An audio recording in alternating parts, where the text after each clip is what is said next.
Hello students, welcome to my channel. Today we will discuss chapter 4 linear equation in two variable. ठीक है, तो जैसे chapter के name से ही पता है linear equation in two variable, यानी यहाँ पर टू वेरिएबल यूज हो रहे हैं. चैप्टर 3 कोऑर्डिनेट ज्योमेट्री था जहां पर कि हमने एक्सिस सीखे थे, एक्स एक्सिस सीखा था, वाई एक्सिस सीखा था. बट यहाँ पर हमें इक्वेशन फॉर्म करनी है और उस इक्वेशन को यूज करके ग्राफ पर प्लॉट करना है. तो इक्वेशन क्या होगी, जैसे इसकी जनरल इक्वेशन जो होती है, जनरल इक्वेशन होती है ax plus by plus c is equal to 0. ax यानी यहाँ पर देखो टू वेरिएबल, वैसे देखा जाए तो a b c भी वेरिएबल ही है, बट वैसे generally x and y are alphabet variable. a b इसके कोफिशिएंट है and c is constant. That means अगर सपोज करो कि ऐसे होता है तो x एक वेरिएबल है, y एक वेरिएबल है, यानी ये दोनों हो गए वेरिएबल, और इनके साथ में जो कोफिशिएंट है यानी x के साथ में 3 है, तो ये माना जाएगा a, ये है b, और ये कांस्टेंट टर्म है, इसको बोलेंगे constant term. Constant term is 5. तो बेसिकली ये पूरा चैप्टर जो है वो इसी इक्वेशन, इसी टाइप की इक्वेशन को बेस करता है. इन्हीं इक्वेशन को यूज करके आपको ग्राफ पे प्लॉट करना होगा. अब जैसे सपोज करो यही एक इक्वेशन होती है, अगर इसी पे ही हम प्लॉट करते हैं तो हम कोई भी एक x में वैल्यू डालते जाएंगे, y आता जाएगा. इससे बहुत सारे हम सॉल्यूशंस निकाल सकते हैं. ये जो हम बहुत सारे सॉल्यूशंस निकालते हैं तो इसीलिए इसको बोलते हैं इनफाइनेटली मैनी सॉल्यूशंस, यानी इसके बहुत सारे सॉल्यूशन निकाल सकते हैं हम. x डालते जाएंगे, 0 डालेंगे तो y कुछ और आएगा, 1 डालेंगे y कुछ और आएगा, 2 डालेंगे फिर कुछ और आएगा. तो ऐसे हम कुछ भी डाल सकते हैं, नेगेटिव वैल्यूज भी डाल सकते हैं, पॉजिटिव वैल्यूज भी डाल सकते हैं. तो जितना हम डालेंगे उसका डिफरेंट आंसर आता जाएगा. तो that means this is called infinitely many solutions. ये कॉन्सेप्ट समझ में आ गया. एक्सरसाइज स्टार्ट करने से पहले ये कॉन्सेप्ट समझना बहुत जरूरी है. अब इसके बाद मैं डायरेक्टली एक्सरसाइज स्टार्ट करा दूं. 4.1 question number 1, the cost of a notebook is twice the cost of a pen. Notebook की कॉस्ट जो है वो ट्वाइस है पेन की कॉस्ट से. Write a linear equation in two variables to represent statement. तो हमारे पास दो चीजें हैं, एक तो नोटबुक है, एक पेन है. तो हम एक को x लेट कर लेंगे, y लेट कर लेंगे, पेन को. Let cost of a notebook is equal to x and cost of a pen is equal to y. देखो मेरे पास दो चीजें थी, मैंने उन दोनों से दो वेरिएबल यूज किए. नोटबुक को x लेट किया, पेन को मैंने y लेट किया. अब क्वेश्चन में बोला है notebook is twice the cost of pen. Notebook pen की ट्वाइस है. सपोज करो पेन अगर 10 रुपीज का है तो नोटबुक 20 है.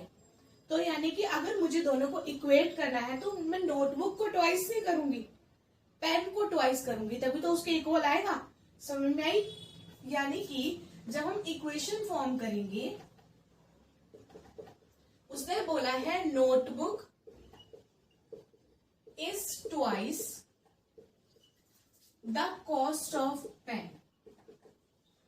तो आप कैसे बनाओगे? सिचुएशन के अकॉर्डिंग. नोटबुक, नोटबुक का मतलब हो गया x is twice the cost of pen, तो यानी पेन का ट्वाइस. बनेगी इक्वेशन ये x is equal to 2y. Notebook is twice the cost of pen, यानी नोटबुक हो गया x, इसकी जगह equal twice the cost of pen 2y. इसको ऐसे भी छोड़ सकते हैं और इसको इस तरह से लिखकर भी छोड़ सकते हैं, दोनों ठीक है. We will do question number 2. Express the following linear equation in the form ax plus by plus c is equal to 0. हमें ये linear equation दी है, इसको हमें इस जनरल इक्वेशन फॉर्म में लाना है. यानी ax plus B Y plus C is equal to 0 form में लाना है और indicate the value of a b and c और उसके बाद हमें x y और कांस्टेंट लेना है, यानी x का कोफिशिएंट लेना है, y का कोफिशिएंट लेना है और कांस्टेंट टर्म लेनी है। क्लियर? बहुत इजी है। सबसे पहले मैं जनरल इक्वेशन फॉर्म में कन्वर्ट कर रही हूँ। 2x प्लस 3y ये इक्वल के इस साइड है तो इधर आकर माइनस हो जाएगा, माइनस 9.35 के ऊपर बार इज इक्वल टू 0। ये मैंने जनरल इक्वेशन फॉर्म कर ली।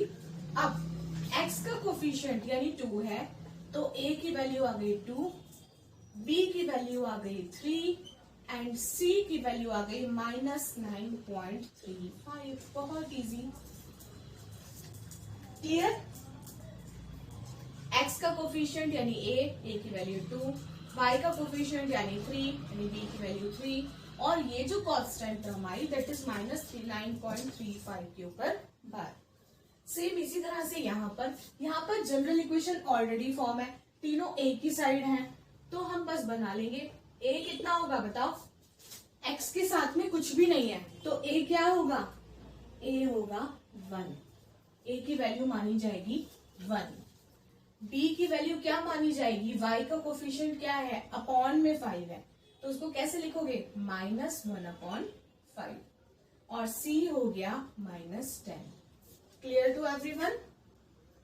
नेक्स्ट वन, इसको बनाना पड़ेगा क्योंकि यहाँ पर 6 इधर है तो सबसे पहले हमें इसे जनरल इक्वेशन में फॉर्म करना है।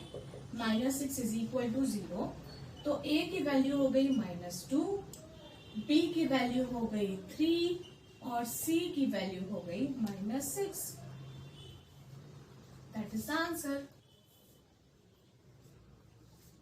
नेक्स्ट वन, अब एक काम करना, ये खुद करना और उसके बाद मेरी वीडियो से टैली करना तो और अच्छे से समझ में आ जाएगा। पहले खुद से ट्राई करना। अब जैसे ये है तो पहले मैं x की टर्म ले रही हूँ, -3y इज इक्वल टू 0। पहले मैंने ऐसे बनाया। अब x का कोफिशिएंट क्या माना जाएगा? कुछ भी नहीं होता तो 1 माना जाता है तो a की वैल्यू हो गई 1, b की वैल्यू हो गई -3 और c कांस्टेंट टर्म तो यहाँ है ही नहीं तो c हो गया 0। हो गया। इसी तरह से यहाँ पर हुआ 2x माइनस है तो यहाँ जाके प्लस हो जाएगा। पहले मैंने सब कुछ एक साइड ही ट्रांसपोज कर लिया, उसके बाद a की वैल्यू हो गई 2, b की वैल्यू हो गई 5 एंड c इज 0। हो गया। यहाँ पर भी x का कोफिशिएंट गिवन है तो a की वैल्यू हो गई 3, b y का कोफिशिएंट तो है ही नहीं, यहाँ पे y तो है ही नहीं, टर्म ही गायब है तो y माना जाएगा 0 यानी b माना जाएगा 0 और c हो गया 2। हो गया। डायरेक्टली कर सकते हैं। नेक्स्ट वन, इस वाले में भी x का तो है ही नहीं, x है ही नहीं तो x की जगह a बन गया 0, b बन गया 1 और c क्या बना? -2। हो गया। इसको जनरल इक्वेशन फॉर्म में लिखने की जरूरत नहीं है, डायरेक्टली भी हो जाएगा। अगर जनरल इक्वेशन में बनाना है तो आप ऐसे भी बना सकते हो, नहीं तो डायरेक्टली भी कर सकते हो। अब जैसे ये है, इसको दूसरी साइड लेकर जाएंगे। 2x - 5 इज इक्वल टू 0 ये बना क्योंकि 2x मुझे x वाली टर्म को पहले लेना है तो इसलिए मैंने x वाली टर्म को यहाँ लिया है, +5 उधर जाके मैंने -5 कर दिया तो अब मुझे यहाँ पर बनाना है तो a हो गया 2, b y वाली टर्म ही नहीं है तो 0 माना जाएगा और c हो गया -5। कंप्लीटेड।